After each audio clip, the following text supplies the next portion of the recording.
Colin. And I'm Keon. This is Trust Your Doctor, that podcast where we have every disease ever. Because this week we watched New Earth. Written by Russell T. Davies. Directed by James Hawes. And aired on April 15th, 2006. So we're in 2006 now. Yes, we're officially just 9 years out from catching up to real time for about 2 months, and then we'll be back to 10 years. Sorry, we're at 11 years. 2 months' time will be at 12 years. I did the math backwards in my head. I did 7 plus 9 instead of 6 plus 11. My mistake. All right. Anyway, New Earth. Apparently the first time that they go to an alien planet in the reboot. Yeah, because all the other ones realized, I guess. Were all of Series 1 was set on Earth. As Space stations. The Christmas special. Well, there are space stations that orbited Earth. So they didn't go very far. Like I said 20 episodes ago or whatever, Russell T intentionally makes it so that pretty much all of the episodes of the first series are based around humans and Earth to try be more inviting to new viewers. But don't worry, because this season we're going... Just throw all of that out. Well, I was just going to say we're going to an alien planet that's just Earth. It's New Earth. It's New Earth. So, I mean, they get there, and they're in a grassy field. And I guess this is New Jersey, because they look over across the water, and they see New York. Well, it actually begins with a small little scene in Powell Estate where Jackie's given Rose... Purell Estate. Yeah, in Purell Estate, where Jackie's given Rose, like, all of this equipment, I guess, to go, and as they're dematerializing, Jackie just turns and walks away, and Mickey looks like he's a bit lost, like he doesn't know what Jackie's doing. Mickey kisses Rose and is like, I love you. So it was like, I question why they had those 3 episodes or so of repeated character development only to include this in the next season. Why not? I guess. So, yeah, then they go to New York, but as Keon said before we started recording, waste of a setting because we just pan over to the right. And the dog's like, that's where we're going, to the hospital. I totally thought this was going to be set in, like, on the streets of New York and be this really interesting and cool setting about how New Earth differs from modern Old Earth, I guess, but... No, they just kind of set it in this hospital that's sort of on the beach off to the side. Oh yeah, we're in the year 5 billion, which is apparently further than Rose and the Doctor have ever gone before, so... Yeah, kind of strange to think that humans are still around in 5 billion, but... Kind of strange to think that at some point after 2.26 Apple 5 or whatever, they went back to numbering their years. And took out the corporate branding. Yeah, this would probably be year 7.6 Samsung A. Anyway, they go to the hospital and the doc's like, yeah, I got this message on the psychic paper. He never explains how he gets the message on the psychic paper, nor any of the mechanics that makes that work, since the psychic paper is really just supposed to be designed for the doctor to get into places. They also bother to animate the psychic paper for, I think, the first time. Yeah, and it says, Ward 26, please come now, I guess. Yeah. Oh, we didn't mention they totally play up the Doctor and Rose romantic thing as they run through the fields of New Jersey. It's also, we get the big reveal that Cassandra's not dead because she's got a little spider bot trying to recognize Rose's face, because she obviously doesn't recognize the Doctor because the Doctor's changed since she lost. And I don't think we see that it's Cassandra yet. We just see no, we do. It actually just pans up and it's Cassandra. Right now it's like a really underwhelming reveal. It doesn't do anything to hide who it is at all. Well, at least they made Cassandra one of the best characters in the reboot so far. Probably only to just kill her off at the end. Yeah, but I mean, that's okay. It was all right. That's part of the reason why she's one of the best. She's probably the 3rd best character in the reboot behind the robots from End of the World and whatever the other one was called. You mean Bad Wolf and Parting of the Ways? Yeah, Parting of the Ways, not End of the World. Yeah, the End of the World was... End of the World had Cassandra to begin with. Yeah. Which, in hindsight, makes it one of the best. I think I actually did say it was one of the best regardless. Yeah. But still. So, yeah, she's like, oh man, it's Rose. So they go in and the doc's like, they should have a little shop over there, like right there. And then you're like, why would they put a shop in a hospital? Yeah, that's a souvenir shop. It's the running gag of this. Like most of the dialogue in this episode, it's completely not funny, completely misses the mark, whatever you want to say. To you, maybe. I thought some of it was pretty funny. I thought most of the dialogue in this episode sucked. Most of Cassandra's dialogue kind of sucked. Most of Rose's dialogue kind of sucked. Most of the cat people's dialogue sucked. Not all of the Doctor's dialogue I thought the Doctor was honestly the biggest offender. Then again, the 10th Doctor seems to have a huge ego, which is kind of annoying, but oh well. Yeah, it's a character, though. Yeah, but not as much of a character as the 9th Doctor had. And yeah, I'm comparing a full season to 2 episodes, but oh well. Oh, actually, comparing to the 9th Doctor's first 2 episodes to these, the Christmas Invasion and this, I would say the 9th Doctor completely wins out in almost every regard. Yeah, I disagree with that. 9th Doctor didn't have much character at all in Rose. I think comparing Rose to Christmas Invasion, they both have approximately equal character. Yeah, but what they do have, I liked of the 9th Doctor more. 9th Doctor's my least favorite Doctor of Reboot, and it's like bottom 3 for me total overall, so. So then the Doctor gets in the elevator, and Rose is like, no, wait for me, and the Doctor's like, too late, already going up. Watch out for the disinfectant. I hear they use Purell. I'm sure you're used to it. No, he doesn't say that last part. Rose gets into the elevator because she didn't hear what the Doctor warning her about the thing. But anyway, Cassandra hijacks Rose's elevator and brings it to the basement, because apparently Cassandra's been hiding in the basement. So Cassandra and her servant ship have been in the basement for quite a long time. Apparently they can just tap into the hospital's computer systems to control the elevators and other things, I guess. Yeah, they can hack into the computer system and hack elevators, but they can't hack in and find out what the cat people are hiding. They never bothered. No, they definitely did, because Cassandra's like, I knew the cat people were hiding something since I've been here, but I just never figured out what it was. Well, maybe she never figured out because she never bothered to check. She just had the intuition. Anyway, Rose gets doused because she stupidly sat in the splash zone. No. They both get wet, and then immediately also get dried. When? So the Doctor makes it to Ward 26, and he's like, I don't recognize any of these patients. It's the face of Bo! Then like the cat person is like, yeah, so there's like we this didn't legend. mention that all the nurses are cats. We just mentioned the cat people, but yeah, all the nurses are cats. She's like, there's this legend that when the face of Bo is dying, he'll tell his final words to a traveling wanderer. Doctor's like, that's me. Which is it unreasonable to assume? I guess.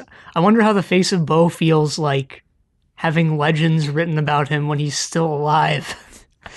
Must be kind of weird. Well, when you live for thousands of years, millions if you believe the tales. What if he just debunks the legends and he's just like, guys, it's not true, and everyone's like, shut up. Well, at the end of the story, he basically all but confirms it. So. Yeah, I mean, he confirms it, but, I mean, what if he's just playing along with maybe he started the legend. He's like, hey, psst, I'm going to tell my secret. This traveling wanderer, when I'm dying. Pass it on. Pass it on. He probably said something completely different, and it just degraded. Gave him telephone. Hey, can I have some orange juice? It just transformed into this universal secret. The face of Bo sitting in the hospital, like, damn it, it's one of my orange juice. I just want to die already. You're a cat person. BS. Cat person's like, he's dying. All he does is sleep now. The Doctor, that part's kind of sad, actually. Yeah. They play up this really sad music. I was like, it's kind of sad that the face of Bo is dying, but he was kind of just this one-off character previously, so I'm not that invested in him. See, I'm pretty invested in him because I know his connection to another character later on, and when you know that connection, it retroactively makes all this worse. Like more sad, I mean. Not worse like bad, I mean worse like emotionally. Kind of how like Cassandra being an end of the world retroactively makes it better. I guess. The Doctor meets the Duke of Manhattan, I guess. New Manhattan, I don't know. And then he's got this secretary who's like really overbearing and annoying. It's like, anything said by the Duke of Manhattan is not to be made public. And the Doctor's like, okay. Right. I wasn't going to make any of it public, but now that you said that, I am. No. He's got like some disease that just turns you to stone. Kind of sucks. Actually, no, it doesn't just kind of suck. It just straight up does suck. Yeah, there's pretty much no good side to that, unless you want to be turned to stone. And the doctor's like, this isn't going to be cured for another 30 years. And if I heard that, I'd be like, just put a bullet through my brain right now. Just kill me while I'm not stoned, please. There's some other unique patients, like a red guy in suspended animation. They actually named this, Marconi's disease. And there's a white guy. not Caucasian, like white. He's like a albino white guy who apparently has a disease that kills you in 10 minutes. One wonders how he got to the hospital in time. Maybe he was there for something else and he just contracted this disease while he was there. Meanwhile, Rose in the basement is like, it's Cassandra. Cassandra's like, yep, it's me. And she's like, I thought you died.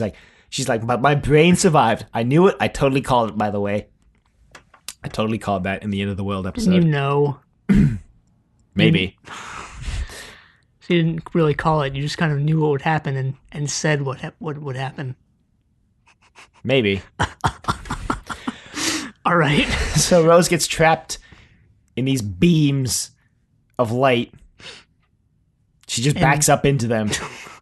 I think she's trying to leave, and Cassandra's like, you've activated my trap card. Yeah, if Rose had actually done what Cassandra wanted, she would have been fine, because Cassandra's like, come closer so I can whisper the secret in your ear. And she's like, yeah, as if, and she just backs off to leave. Nice going, Rose. Fell right into that reverse psychology trap. Predictable as ever. Oh, we didn't mention that Rose is watching an old video from Old Earth of a party. That's all you know about that for now. And Cassandra's in it. Well, I didn't know that. You didn't? No, I didn't know till the end. I recognized her instantly from her voice. I didn't recognize... She had like a really distinctive voice, so I picked it up on it immediately. Yeah, I didn't know. I guess it made that. Plus, I feel like Cassandra right now even says that was the last time I was called beautiful was at that party. Oh, well, maybe she says that, maybe she doesn't. But if she does, she does. I don't remember it. She does.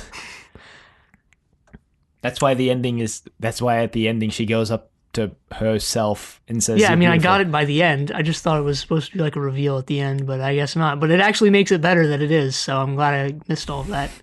You're glad you stopped paying attention to the show you were supposed to be watching. Yeah. So, yeah, always Cassandra... glad to stop paying attention to Doctor Who.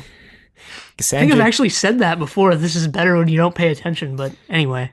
She beams herself into Rose's head, and then her skin like blows up. Oh yeah, she mentions that this skin was taken from her backside. The other skin was from her front side. Yeah, I guess. It's not really that important, but sure. Anyway, she's in Rose now. Yeah, there's a couple... What? Who said that? There's a couple moments in this where it sounds like someone's about to say something really rude, and then it cuts to someone else saying something very similar to the rude word, but not the same. Like Cassandra sees the Doctor or Rose, and she's like, that? And she's about to say, bitch. But then it cuts to Rose when they enter, and Rose goes, bit rich that, isn't it, Doctor? And it happens again later. I don't remember who something... Oh yeah, Rose is about to say, oh, you're talking out of your backside, because Cassandra's like, this is from my backside. Rose is like, you're talking out of here. And then it cuts to someone saying, ask not. So. Yeah, that was kind of interesting, I guess. I didn't really find it funny or... Yeah, I'm not really sure why Russell T did that in this story. Maybe he just wanted to try something new. Which I'll give him credit for that, I guess. Sure. Didn't really impact anything, in my opinion, but it was there. So then Cassandra Rose decides to move the zip down on the jacket a bit to reveal some cleavage.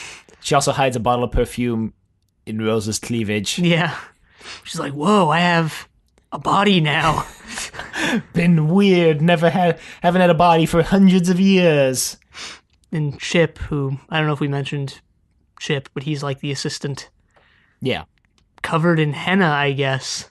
Something like that. She says he's like engineered. He's only got a half-life. Yeah. Sucks for Chip. So the doctor calls Rose on her mobile phone and is like, where are you? Get up here. She's like, oops, sorry, accidentally went down. Cassandra tries to talk like Rose and fails completely. You can tell like, the doctor realizes it immediately. Yeah, the doctor's like, So Rose goes up and sees the doctor, and the doctor's like, look at all these people cured almost instantly from diseases that they shouldn't be cured from. Yeah, Stone Guy's been cured. They offer the doctor champagne. He's like, no, I'm good, thanks. Guy who was about to die in 10 minutes is cured, luckily. I guess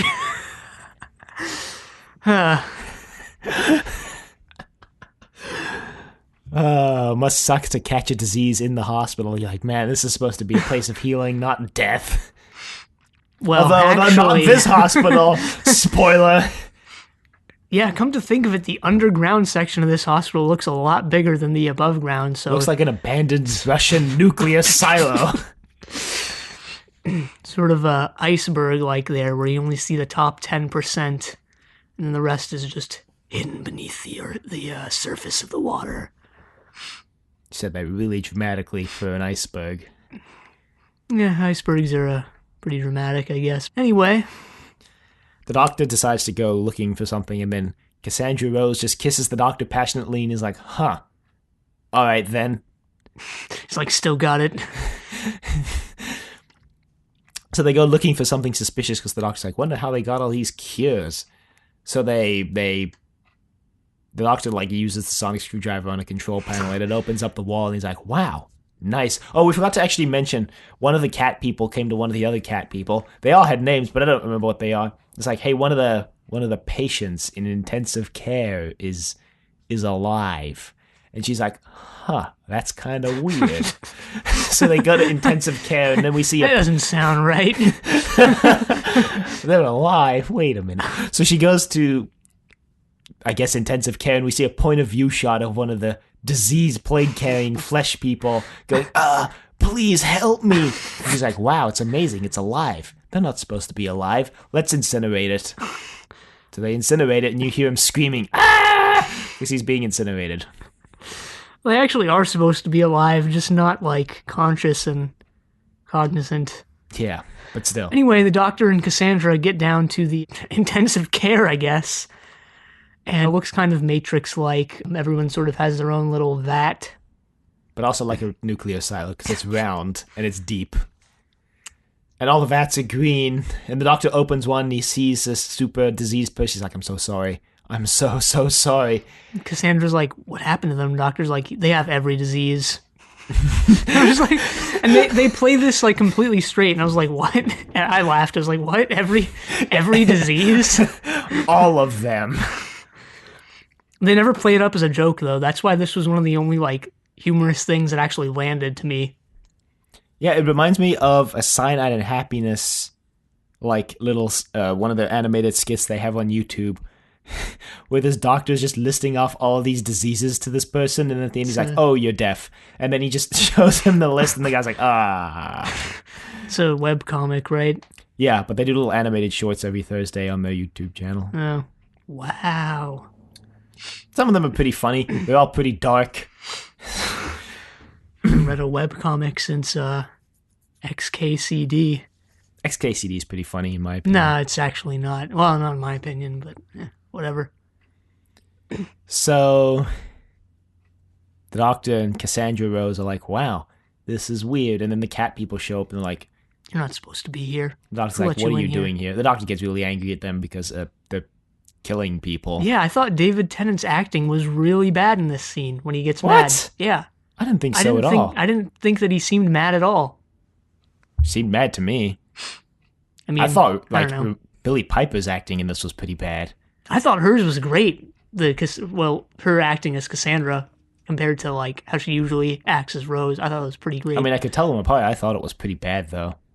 I thought it was pretty great, and I thought, as I said, Tennant's acting in this scene in particular was pretty off mark. I thought Tennant was great. Really sold me on being angry at these cat people because they're killing people. No. The cat people are like, we engineered these people for this purpose. And I was like, that doesn't matter. They're still alive. And the cat people are like, yeah, so? And I was like, what? Doctor's like, yeah, good point. And guess I'll just go home. No, he doesn't say that. What he actually says is, what have you done to Rose? And they're like, what? And Rose Cassandra's like, well, guess my cover's blown. I'm actually Cassandra. And the doctor's like, wow, I really thought you were dead. But guess that absolves me from any blame in End of the World, because that means I didn't kill you. Guess that makes the message and overall contribution to the overarching plot line for End of the World completely pointless. No, not really, but not really, actually. He's like, yes, didn't kill her. But yeah, so she knocks him out with the perfume, which is apparently... 10th Doctor seems pretty willing to kill. But whatever. Well, he saves everybody in this story. Well, all the diseased Except people. all the people who die. Well, there wasn't any saving them. I mean, yeah, but one of the he does seem pretty willing to kill so far in his 2 stories so far. Yeah. So... Anyway. He gets put in one of those pods... And Cassandra's trying to bribe the cat people for money. She's like, I'm going to tell everybody about this. And the cat people are like, yeah, we don't care. We have claws. We can kill you. Yeah, kind of weird. Well, I thought it was kind of weird that after finally getting a body, which I guess was what she was trying to do, Cassandra just wants money. But I guess it's not that weird in hindsight. Most people just want money in this show. Most of the villains actually do just either want money or powers. Well, I mean, all right. It's like most villains. Yeah. Most things want like money or power. So she's surprised that they have claws. I don't know why, because the cat people, they're like cats. Cats have claws. Maybe she thought that they declawed their young when...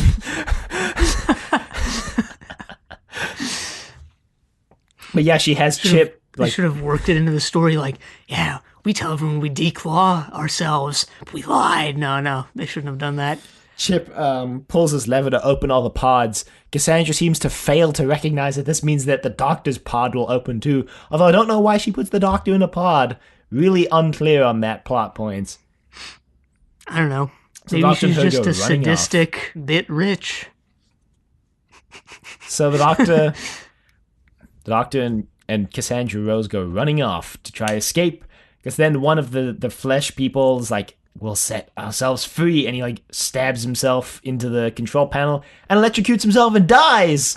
But at least in the process he opens all the doors and all the rest of the silo, because Chip's lever only opened that like wing, I guess. Yeah. So they're kind of zombie-like and slow moving, but there's a ton of them, which makes it kind of unbelievable that the Doctor would be able to escape. But oh well. Yeah, well, they make it... And we didn't mention that if they touch you, you get infected. Yeah. With all the diseases. Yeah, most people just die instantly because their immune system just gets totally overwhelmed. Come to think of it, I wonder how all the diseases are, like, spread through touch. Maybe but I guess it's just how it is. I want to know how the cure is spread by touch. Yeah. That too. So, the Doctor and Cassandra Rose eventually make it to Cassandra's basement lair, which, come to think of it, if it's directly connected to the nuclear silo-looking place, it's kind of surprising that she didn't figure out what was going on. Maybe she just never bothered to look.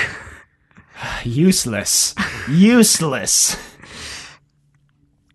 So they're like, well, we're trapped, and the Doctor's like, get out of her body, and Cassandra's like, okay, and puts herself into the Doctor, and is like, wow.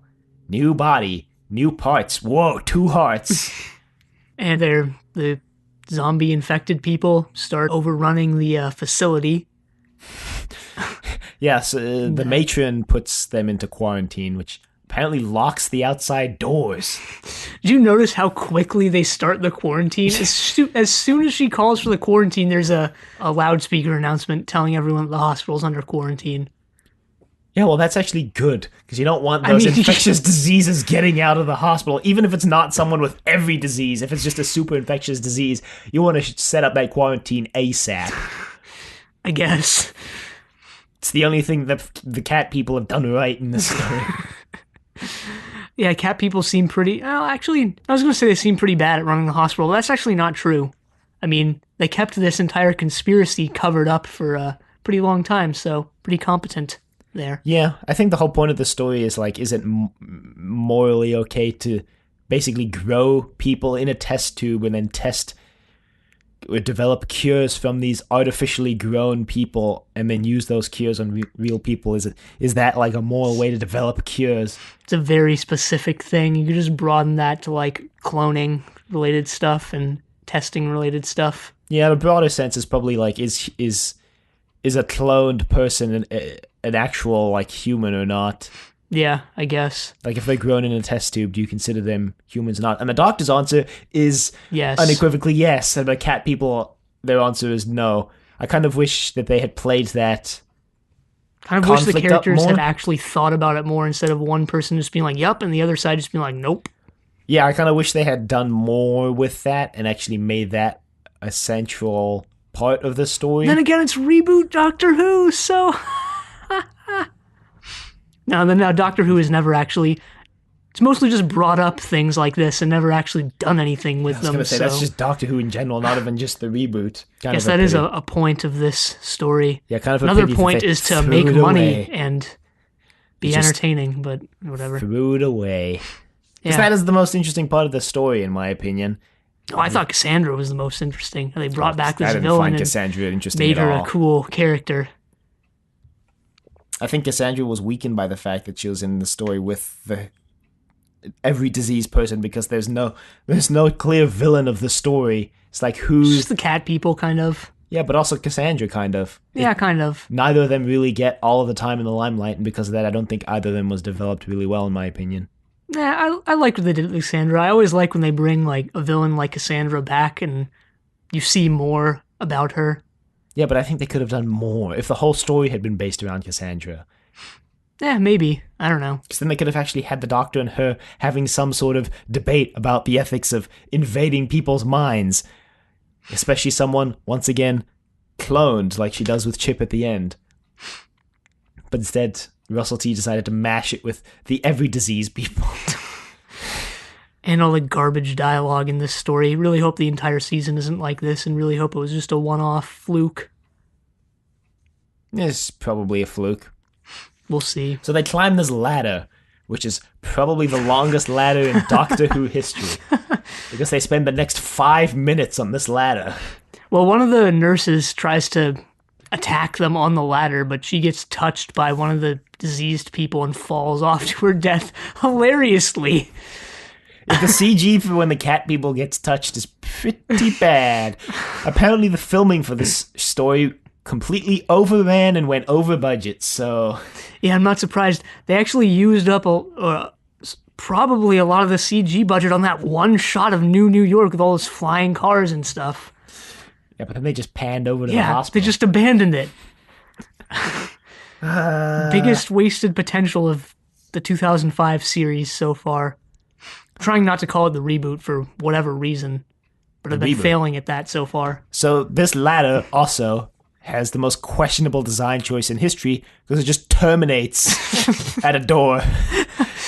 There's not even a platform to step off the ladder onto. Yeah, you just kind of have to reach towards the door and climb up.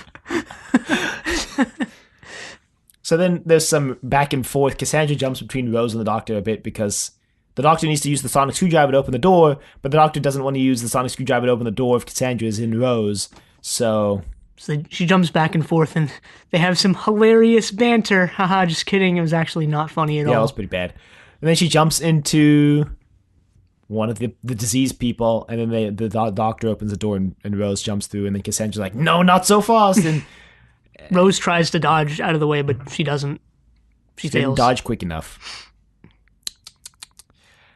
And then she's like, they were so cold, so alone, and you're like, Cassandra's gonna have a change of heart, but yeah, no, that doesn't happen. So then they run down the corridor and make it into, conveniently, Ward 26, where the face of Bo is. And also apparently the only ward that hasn't been overrun in the whole hospital, because the secretary lady's like, yep, I'm pretty sure every other ward is dead or diseased. I think it's just us now. Yeah, kind of like that Father's Day thing where they're like, everyone in the world is dead now. And the doctor's like, okay, cool. So they get the little bags of cures. Doctor arms himself. Yeah, the Doctor comes up with this actually pretty smart plan now that I think about it, although I still don't know how the cure spreads via touch. kind of just robots his way to the end of the story. Almost. Yeah, once he finds the plan, he's like on autopilot. He jumps down the elevator shaft. And she's like, the elevator's not working. The doctor's like, not moving is not the same as not working. I'm like, I don't know what that means at all. But then you find out later it's because the decontamination protocol is still running. Yeah, and then he robots his way to the end, as in he gets this cure and just douses the people with it. Kind of like the end of Robot, where he just douses the robot. And it works. No, so the doctor loads up the kid. Apparently, the decontamination in the elevator is powered by just an open tub on top of the elevator. The doctor gets into the elevator and he's like, come on. Because he's trying to get all the diseased people to come, or at least some of the diseased people to come into the elevator to get doused with cure. Yeah. He wants to douse the diseased people with his cure. And he does, and they start spreading it. Yeah, via touch. They just touch the other infected people, and it cures them. Yeah, I don't know why this scene kind of, for some reason, reminded me of Jesus in the Bible, creating a miracle. Oh, Jesus in the Bible as opposed to Jesus in the Bible too. The newest Testament presents the Bible too. Don't worry, I'll put that picture in the show notes. Well, where Jesus is riding a pink unicorn. Is this a real thing? I think it's just a picture someone made on the internet. I was going to say, like, Jesus in the Bible is kind of, like, redundant, but I guess there is, like, the Passion of Christ and, like, these other... There's also the Book of Mormon. Is he in that? Yes. Oh. The whole point of the Book of Mormon is that Jesus goes over to the Americas. Okay, no, I didn't know what was in the Book of Mormon. Well, you do now. Jesus gets on a boat and sails over to America. Yeah, I don't know, but there's just this scene of all these people wearing raggedy robes, touching each other and hugging each other. I don't know, it just reminded me of Jesus causing a miracle, I guess, in the Bible and all the people. One of the things that was weird about this scene is you see this, like, panning shot of, like, the entire room, and it looks like most of the diseased people are just kind of, like, sitting on the floor on chairs, like, lethargic, like, I don't want to do this. Maybe they have lethargic disease. I guess. Sleep disease. Well, when you have every disease, you're probably pretty weak, so I guess there's that. Well, do they have... If they have every disease, do they not have the disease that kills you in 10 minutes? Yeah, that was one of my biggest questions in this. How did these all people just not drop dead 10 minutes after being released from their pods? But I guess since they were genetically engineered to be able to handle all these diseases, they can just handle that one too. That's how I'm headcanoning it. Anyway, Cassandra's like, did you kill them all? And the doctor's like, yeah, that would be your way. I'm a doctor. I killed them all. Actually, I did. No.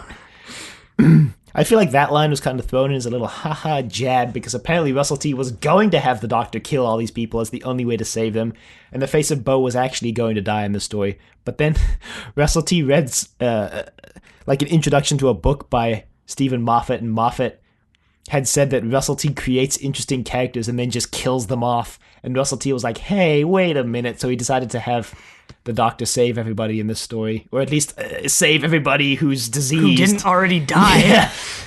So, yeah, everyone's saved. They arrest all the cat people that same day, I guess. Yeah, and so the doctor goes to the face of Bo and is like, so there's a legend. And the face of Bo's like, yeah, I'm not ready to die yet. You know, I really thought I was going to die with all those diseased people, but you've shown me a new way, doctor. And the way is apparently just to travel all over. So he's like, I'll see you again, and when we meet for the third time, I'm going to die. He says for the third time, for the last time. That was the Spaceballs reference. I was wondering why I had a Spaceballs reference note, and I forgot what it was, but that was it. Now I remember. He seems really certain that the next time they meet, he's going to die. Maybe that lends credence to the fact that maybe he started the legend himself. Maybe he has some sort of gift of foresight with that telepathy he's got going on there. I almost feel like they threw the telepathy in because the face of Bo Prop doesn't move his mouth at all when he talks. Probably. Anyway, apparently the face of Bo can teleport his entire vat. Which he does right now. Yep. And he's gone, and the doc's like, well, that's enigmatic. That's like the definition of enigmatic. Yeah, that was one of the worst lines in this. Worst delivered, and like worst just overall is like, haha, wow, look how enigmatic, look how quirky we are for pointing it out. So and that kind of stuff needs to stop. I won't accept it any longer. I'll accept it. And I don't really care if Keon doesn't accept it, because he's one person out of 7 billion. His opinion doesn't matter. But my opinion does matter, because I edit this podcast, and I can just delete all of it. You just delete all the opinions that you don't want in the episode. I can just start censoring opinions on this podcast. Not that I would do that. So then he's like, yeah, you got to get out of Rose's body. That's kind of not fair to Rose. And it's not fair to anybody. Cassandra's like, yeah, I guess I got to die. And then Chip comes running up like, I survived. Because Chip actually gets cornered by the diseased people and locks himself in one of the vats. Yeah. But yeah, he's like, I survived. And then Cassandra's like, ooh, a body. And he's volunteering. And the doc's like, no, don't you do it. Don't you do it, Cassandra. Don't you do it. She does. Yep. But apparently Chip is dying. Convenient. I think it was that he just couldn't take Cassandra still being alive or whatever. And he's like, his heart just gives out or something. Well, she also says that he was engineered with a half-life and he's going to be running out of time pretty soon. That's right now. Yeah, that's right now. And the doctor does offer to take her to the city. Should have just waited like 6 weeks and then cut at the end of the serial randomly to like Chip dying with no explanation as to who it is or what's going on now. No. Yeah, the doctor does offer to take Cassandra into the city where they could build her a flesh suit or a flesh vat for her to live in, to stand trial. But apparently dying was all it took for Cassandra to be A-okay with dying. Apparently which I guess is nice. Dying. Yeah, experiencing death. The doc's like, well, all you need to accept death is to experience it. The doc's like, well, there is one thing I can do, I guess. And he takes her to the party, which, now that I think about it, he had no way of knowing about. Maybe she told him. He didn't see that video. Maybe it's not what he was planning to do, and then Cassandra's like, hey, instead of what you were planning to do, can you just take me to this party? Would make sense since she seems more narcissistic than ever in her final moments, where it honestly seems like she falls in love with herself right before she dies. It is what it seems like. We also forgot to mention that the video is playing on like an old like projector that's got like film in it. Yeah. Why does that matter? Because it's the year 5 billion. I'm sure their preservation techniques are pretty good.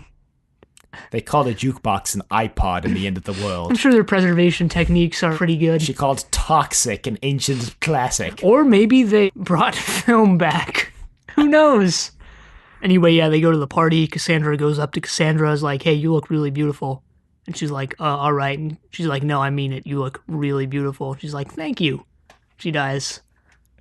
Yeah, the old one dies. Chip dies. And then the young one's like, he just died in my arms. Trying to get help. You realize that, wow, Cassandra must have gone wrong somewhere because she seems to be really nice when she was younger. Something must have gone really haywire in her life.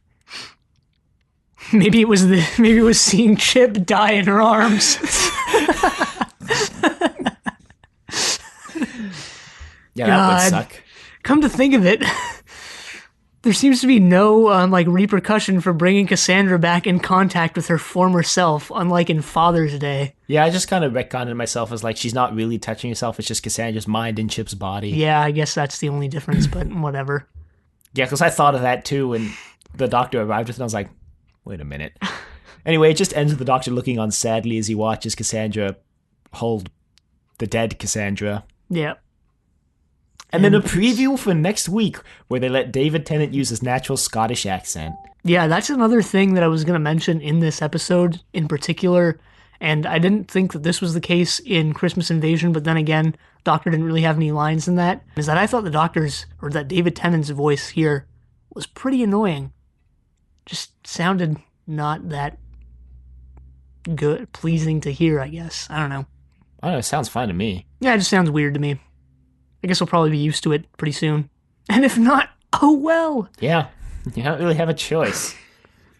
Yeah, I don't know if we mentioned last week, but he's putting on the accent. Yeah, I think we did mention that. She is from good old Scotland. Anyway, this was a pretty weak episode overall. Yeah. Probably one of the worst of the reboot so far. Yeah. They just didn't do anything at all. I just liked that it brought back Cassandra. That was pretty much the only good thing that I thought it included. I just liked it set up this interesting ideological discussion about, whether cloned humans are actually people. And then it had it in the story for maybe all of 2 minutes, and it seems to be just resolved by the Doctor being like, yep, the answer is just yes. And they didn't actually do any sort of debate or... Well, like we said, Doctor Who usually does that, but for here, it's either like they do it to a larger extent where they kind of just abandon it for like stupid stuff, like the totally unfunny banter or whatever. Or the Cassandra plotline. I liked that, though. Yeah, but that's what I'm saying, though, is that should have been a separate story because they kind of abandoned the ideological thing about the clones because they needed to resolve the Cassandra plotline. And then they abandoned certain aspects of the Cassandra plotline except to resolve the freaking disease people plotline. This story tried to do a lot and accomplished very little. Doing so. Yeah, I think it can just be totally summed up by the phrase wasted potential. Yeah. Yeah, I agree. You can email us at thedoctor@decorativevegetable.com. Questions, comments, concerns, angry rants, love letters, your thoughts on Cassandra. Bring her back. Find She's some dead. way to do it. No, there's no way out of this one. She blew up in End of the World, yet they still brought her back. I'm sure they could find some loophole. I really don't think so. You can find us on YouTube, Apple Podcasts, and Google Play, all at Trust Your Doctor. Leave a rating if you liked the show. Check us on Facebook, Trust Your Doctor. Like us on Facebook. Also check us on Twitter at TYD Podcast, and follow us on Twitter. And next time we're watching Tooth and Claw. But until then, the end.